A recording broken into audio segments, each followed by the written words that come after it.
नाज़रीन अवां खे अहम ख़बर ॾींदा हलूं त हैदराबाद में एसटीपी जी मेज़बानी हेठ ऑल पार्टीज़ कॉन्फ्रेंस थी आहे, जंहिंमें कराची खे वफ़ाक़ हवाले करण वारी साज़िश खे रद्द कयो वियो आहे।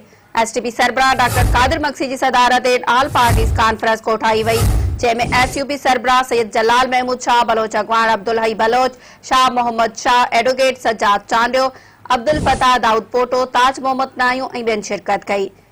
एपीसी में जुल्फकार हाले पोटो, प्रोफेसर फतेह दाऊद पोटो, ताज मोहम्मद नायूं, प्रोफेसर मुश्ताक मीरानी, मौलाना वहीद कुरैशी, हाजी अब्दुल मालिक टालपुर, मौलाना आजम जहांगीरी समेत अदीबन, शाइरन, वकीलन ऐं सहाफ़ियन भी शिरकत कई। उन मौके ते डॉक्टर कादिर मक्सी चयो त कराची सिंध ऐं सिंध कराची आहे, इन्हनि खे केर बि जुदा नथो करे सघे। सिंध सां वफ़ाक़ जी थींदड़ ज़्यादतियुनि ते ॻणती आहे। हुन चयो त असां कराची खे वफ़ाक़ हवाले करण बाबति थींदड़ साज़िशुनि खे रद्द करियूं था ऐं ॿुधाइण चाहियूं था त अहिड़ो को फ़ैसिलो मढ़ियो वियो त सिंधी क़ौम सख़्त मज़ामत कंदी। नाज़रीन अहम ख़बर हिकु दफ़ो ॿीहर अवां खे ॿुधाईंदा हलूं त हैदराबाद में एसटीपी जी मेज़बानी हेठ ऑल पार्टीज़ कॉन्फ्रेंस थी आहे, जंहिंमें कराची खे वफ़ाक़ हवाले करण वारी साज़िश खे रद्द कयो वियो आहे।